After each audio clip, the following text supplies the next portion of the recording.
right, welcome everyone to Ask the Pastor, where we appreciate the questions that you send in, and we're going to seek to give you biblical answers to those questions. Today, I have a guest with me.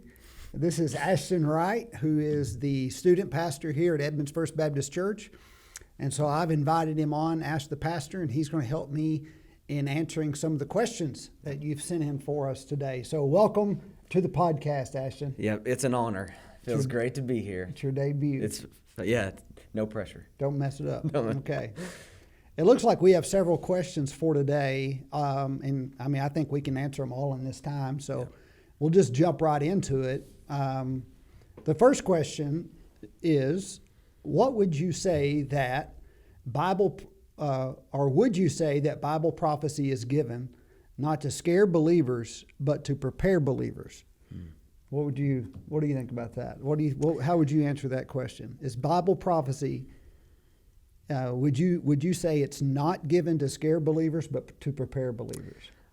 Well, when he says Bible prophecy, or he or she, whoever it is, I think they're probably referring to foretelling of what's going to come when they mean prophecy.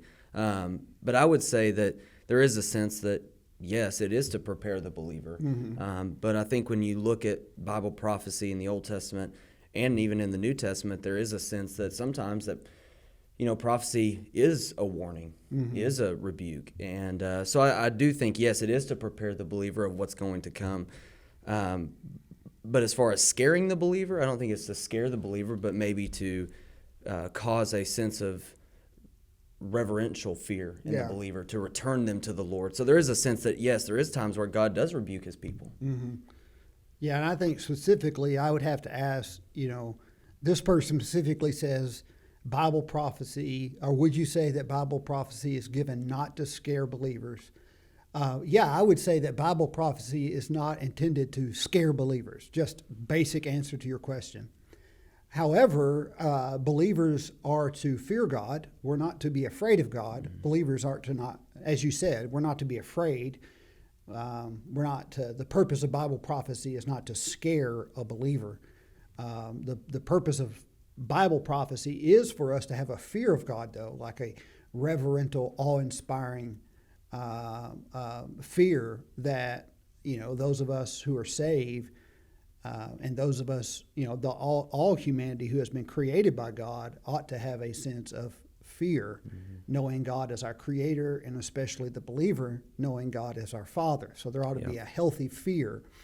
But we shouldn't be scared of prophecy as believers. As a matter of fact, and when we look at the book of Revelation, it was the Apostle John who said, at least on 2 occasions, "Come quickly, Lord Jesus."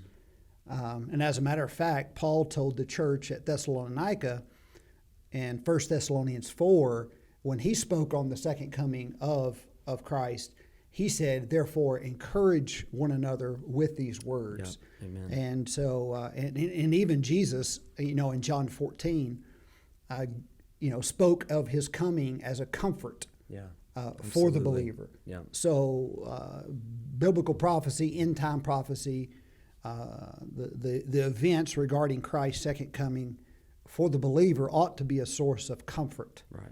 But it does prepare us to be ready for the Lord's coming, because we don't know the exact time when the Lord will return, and we're always to be looking for it, and we're always to be prepared. So in that sense, yes, it does prepare the believer. The unbeliever ought to be scared. Yeah, absolutely. They ought to be scared because if they die without Christ, or if Christ returns before they trust in him, then all that awaits them is a fiery expectation of judgment. Yeah. And so we thank you for your question. I believe that answers your question today.